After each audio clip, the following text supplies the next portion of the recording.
여러 다른 모양의 기둥은 어떤 의미를 갖는 것일까요? 사각형 기둥의 열은 어떤 의미를 갖는 것일까요?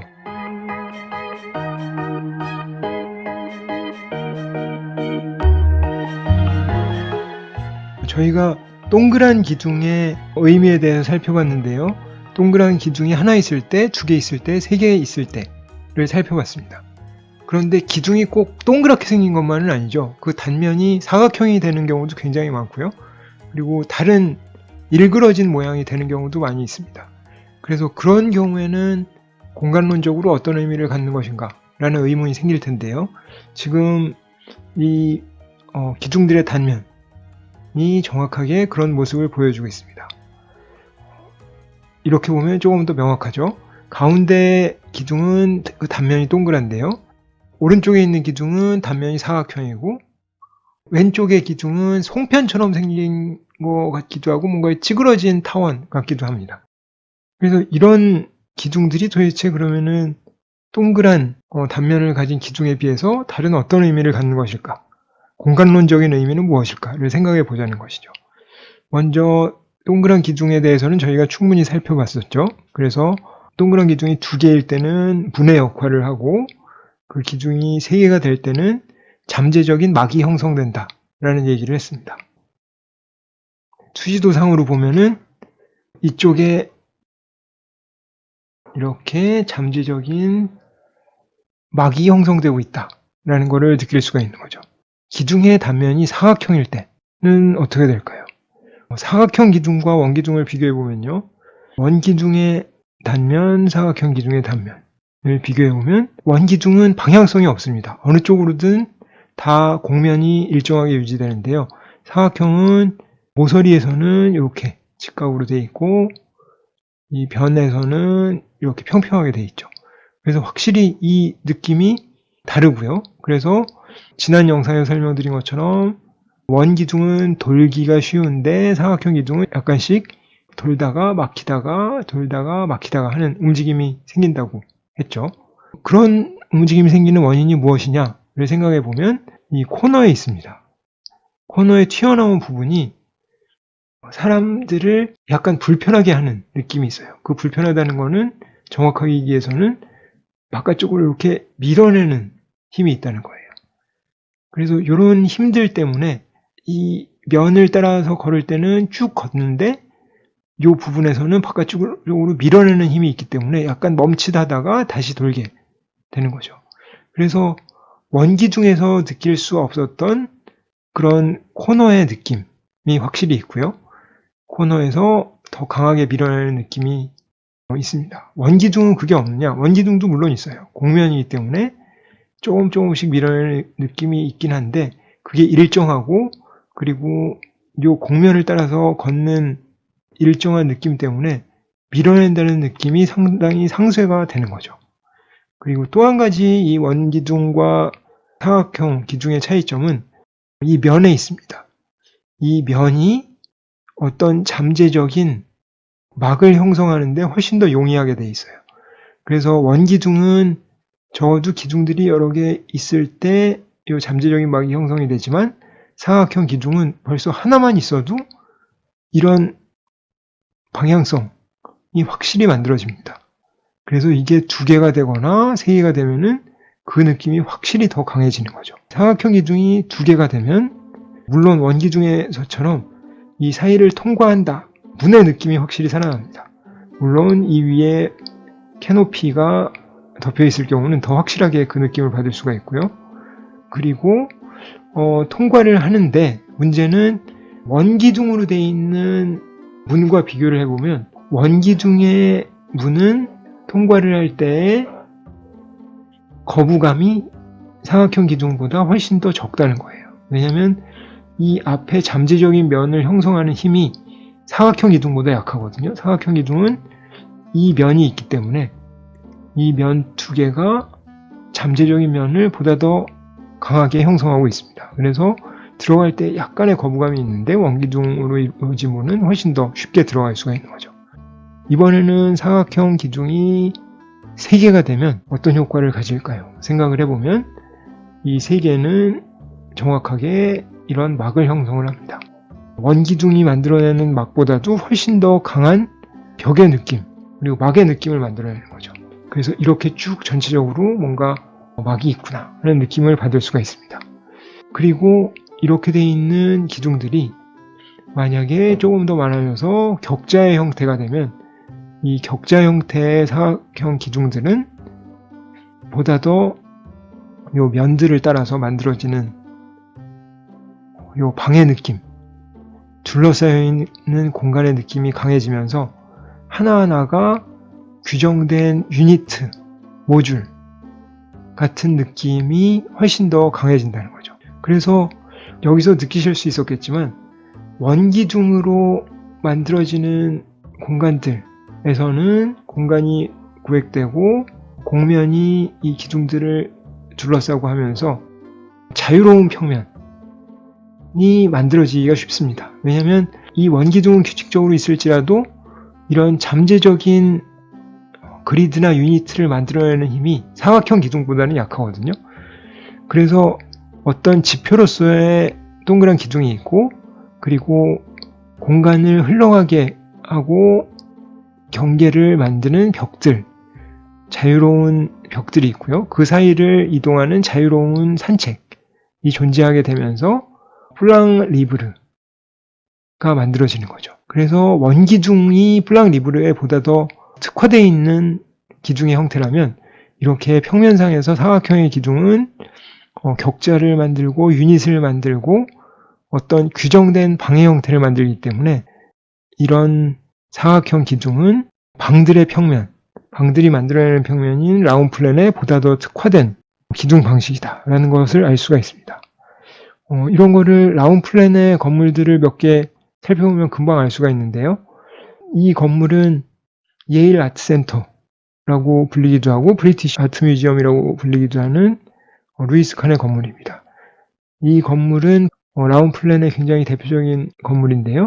기둥이 사각형으로 되어 있죠. 사각형으로 되어 있고 기둥의 모듈은 이런 방식으로 되어 있는데 아래쪽 부분에는 볼을 넓게 잡아서 이 아래쪽 기둥은 생략을 하는 방식으로 만들었습니다. 이거는 구조적인 측면인데 기둥의 힘이 내려오다가 분산이 돼서 양쪽으로 내려가는 방식인 거죠. 그래서 지상층에서는 기둥열을 2배로 넓게 잡은 거죠. 그래서 그렇지만 전체적으로 봤을 때는 이 건물이 이런 격자 그리드 시스템의 구조 시스템에 의해서 이루어진다는 걸 알 수가 있고요. 내부로 들어가 보면 굉장히 큰 보이드 공간이 나오기는 하지만 전체의 구조 시스템인 이 모듈을 지키면서 공간이 구성되어 있습니다. 그래서 이거는 당연히 기둥인데 이 기둥들의 단면이 사각형으로 당연히 되어 있죠. 이게 원기둥이었으면 물론 상당히 이상했었고 이 방의 느낌이 이 가장자리 쪽이 원기둥이었으면 굉장히 어색했겠죠. 그런 경우가 바로크 건축에서는 나오기는 합니다.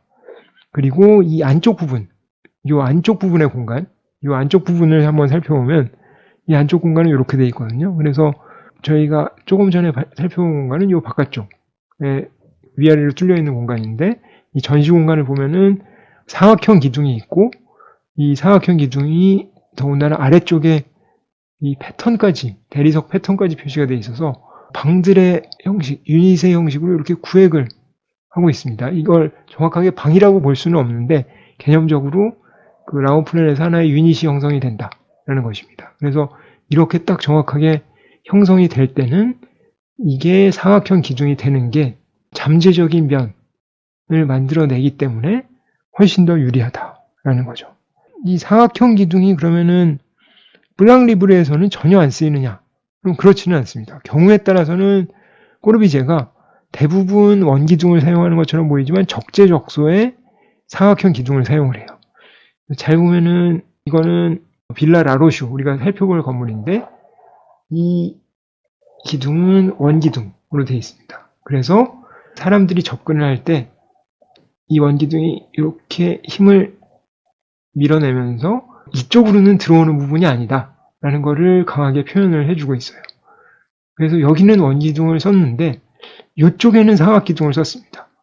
그래서 이 사각기둥은 왜 원기둥이 아니지? 라고 생각을 해보면 이 사각기둥은 이 면이 이쪽에 있는 요 면이 쭉 따라서 올라가다 보면은 이쪽 면하고 통하게 되어 있습니다.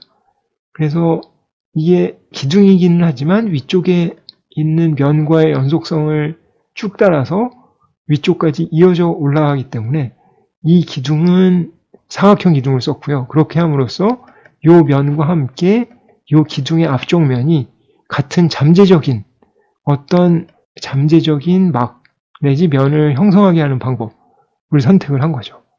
그래서 이렇게 요소요소의 사각형 기둥을 사용을 하고요.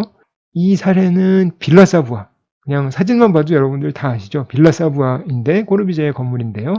여기도 보면은 원기둥을 거의 다 사용한 것 같지만 잘 보면 사각형 기둥이 하나 보입니다. 사각형 기둥인데 코너를 살짝 부드럽게 코너링을 이렇게 살짝 부드럽게 돌렸어요. 근데 이 기둥은 다른 기둥과는 다르게 엄격하게 사각형 기둥이고요. 이게 뭐 시공상의 실수로 사각형이 됐는데 그거를 꼬르비제가 그러니까 다시 만들라는 얘기를 못하고 사각형으로 한 게 아니라 꼬르비제가 의도했었던 거죠. 그래서 그 이유는 뭘까요? 생각을 해보면 진입을 했을 때 사람들이 램프로 올라가야 되는데 이 안쪽 공간으로 될 수 있으면은 가지 않았으면 이쪽 공간으로는 가지 않았으면 먼저 램프로 올라갔으면 하는 생각이 꼬르비제한테 굉장히 강하게 있었던 거예요.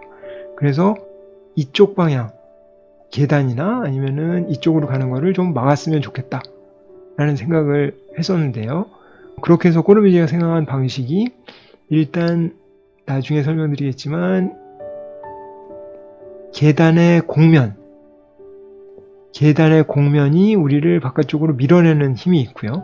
그래서 저쪽 방향으로 가는 거는 약간 주춤, 다시 물러나게 되고 그 다음에 또 하나의 이쪽 방향으로 가는 거를 막는 굉장히 중요한 요소 중에 하나는 이 사각형 면이 잠재적으로 막을 형성을 해서 이쪽 방향하고 이쪽 방향으로 이쪽은 오시는 공간이 아니에요 라는 느낌을 주고 있고 그리고 이 코너가 또 살짝 우리를 밀어내는 느낌이 있어서 저쪽 방향으로 가는 건 쉽지 않겠는데 라는 생각을 하게 된다는 거죠. 물론 램프로 가게 하는 강력한 힘이 있습니다. 우리를 끌어들이는 이 램프의 아래쪽 면이 있고요. 그 다음에 누구나 호기심을 생기게 하는 이쪽 면으로 가면 도대체 뭐가 나올까 하는 이 밑면이 있고요. 그리고 강하게 빛이 떨어지는 부분이 있죠. 그래서 이런 것들이 복합적으로 사람들을 램프로 올라가게 한다라는 것이고 이 사각형 기둥과 원기둥이 이렇게 섞여서 적재적소에도 사용된다라는 것입니다. 이번에는 변형된 형태의 기둥을 보죠. 송편 모양의 기둥의 사례예요. 다른 변형들도 굉장히 많은데 대표적으로 송편 모양을 하나 살펴보도록 하겠습니다. 이 송편 모양 단면의 기둥이 하나가 있을 때는 어떨까라고 생각을 해보면 사람이 이쪽에서 오면 당연히 이 뾰족한 면이 사람을 밀어내는 측면이 있습니다. 밀어내는 측면이 있는데 한번 옆으로 통과하면 쓱 통과해서 지나가기는 훨씬 더 쉬운 거죠. 어떻게 보면은 원기둥보다도 훨씬 더 옆을 지나가기가 쉬울 수 있습니다. 그래서 일단 한번 접근을 해서 옆을 통과를 하면은 쉽게 지나갈 수 있는 기둥이라고 볼 수가 있고요. 그리고 당연히 한 바퀴를 도는 데는 이쪽 부분과 이쪽 부분에 밀어내는 힘이 있어서 원기둥보다는 어렵다라고 당연히 알 수가 있죠. 이번에는 이 송편 모양의 기둥이 두 개가 됐을 때는 어떻게 됐을까를 생각을 해보면 물론 문의 역할을 하는데 살짝 밀어내는 힘이 있고 어느 정도 단계를 통과하면 옆으로 쓱 스쳐서 지나가기가 훨씬 더 용이하다라는 것을 생각할 수가 있습니다. 이번에는 세 개가 되면 어떻게 될까? 이 경우에도 원기둥과 비슷한 잠재적인 면이 형성이 되죠. 이렇게 잠재적인 면이 형성이 되는데 앞에서 봤을 때 원기둥이 갖는 단면보다 훨씬 더 얇은 느낌이 듭니다. 앞에서 봤을 때 원기둥은 이렇게 보이는데 훨씬 더 얇은 느낌이 들어서 약간 밀어내는 힘이 있기는 하지만 개방성의 면에서 봤을 때 잠재적인 면이 이렇게 원기둥으로 형성이 되는 것보다 똑같은 구조적인 하중을 위해서 받을 때 이렇게 송편 모양으로 만들면 조금 더 안쪽이 많이 들여다 보이고 들어갈 수 있겠구나 라는 생각이 드는 거죠. 물론 이 면이 밀어내는 힘이 있기는 합니다. 하지만 개방성이 더 크기 때문에 조금 더 이 잠재적인 면을 뚫고 들어가는 것이 쉽겠다라는 생각이 들게 되는 거죠. 그래서 이런 종류의 기둥들이 사용되는 경우를 코르비제의 두 번째 주택인 빌라 슈타인에서 볼 수가 있습니다. 외부에서는 그런 기둥이 없고요. 내부로 들어가 보면은 알 수가 있는데요. 먼저 평면을 보면 평면에서 원기둥이 거의 사용된 것 같지만 잘 보면은 이쪽에 사각 기둥도 보이고요. 여기는 원기둥이 있고 이쪽 입구 쪽 부분 이렇게 입구로 들어가는데 여기는 희한하게 생긴 기둥이 있다는 걸 알 수가 있습니다. 그게 사실은 이렇게 생겼어요. 그러니까 우리가 살펴본 건 송편 모양 기둥인데 빌라 슈타인에 있는 거는 약간 쌀 모양으로 생겼습니다. 이 건물은 방문을 할 수가 없게 되어 있기 때문에 투시도를 살펴보면요 이렇게 되어 있는데요. 이게 잘 보면 이렇게 길쭉한 형태로 그려져 있다. 이쪽은 잘렸는데 이렇게 길쭉한 형태로 그려져 있습니다. 그래서 사람이 들어왔을 때 이게 사각형 기둥이나 원기둥보다 옆에 면을 쓱 스치고서 들어가는데 용이하다라는 거죠. 그리고 그 다음에 맞닥뜨리는 이 둥그런 면은 우리를 밀어내고요. 그리고 이런 기둥들도 약간 밀어내면서 기둥이 두 개가 있기 때문에 이게 문인가 하고서 들어가려고 하는데 이 원통의 면이 우리를 강하게 밀어내서 이거는 들어가는 데가 아니에요 라고 얘기를 하고 있고 그러면 어떻게 하지 하다가 옆으로 올라가는 거구나 하고서 계단을 따라서 올라가게 된다라는 것입니다. 그래서 이런 변형된 기둥을 어떻게 사용하느냐를 간략하게 살펴봤고요. 이 기둥의 모양이 더 길쭉하게 늘어나면 사실 벽에 가깝게 되죠. 벽에 가까워진 기둥은 어떤 효과를 주느냐를 간략하게 살펴보겠습니다. 지금 이거는 인도 찬디갈의 코르비제가 설계한 국회의사당 건물인데요. 이 의사당 건물을 보면은 우리가 살펴본 송편 모양이나 쌀알 모양의 기둥보다도 훨씬 더 길쭉한 기둥이 배치되어 있습니다. 이거는 사실 기둥이라기보다는 벽에 가깝죠. 이런 긴 벽도 그 일종의 우리가 살펴봤었던 송편 모양의 기둥의 연장선에서 살펴보면요. 이거는 이쪽 안쪽으로 들어가는 동선을 훨씬 더 개방시킨 단어입니다. 즉, 이 벽들이 있어서 물론 이쪽 방향에 잠재적인 막이 형성되는 것은 사실이지만 이쪽의 면을 최소한으로 줄여서 사람이 들어올 수 있는 개방성을 극대화시킨 거죠. 그래서 이렇게 보면 굉장히 얇은 형태의 이런 벽으로 만들어진 기둥이 있다라는 것을 알 수가 있습니다. 만약에 이 송편 모양의 기둥이 방향을 90도 틀어서 이런 방향으로 존재하면 어떨까요?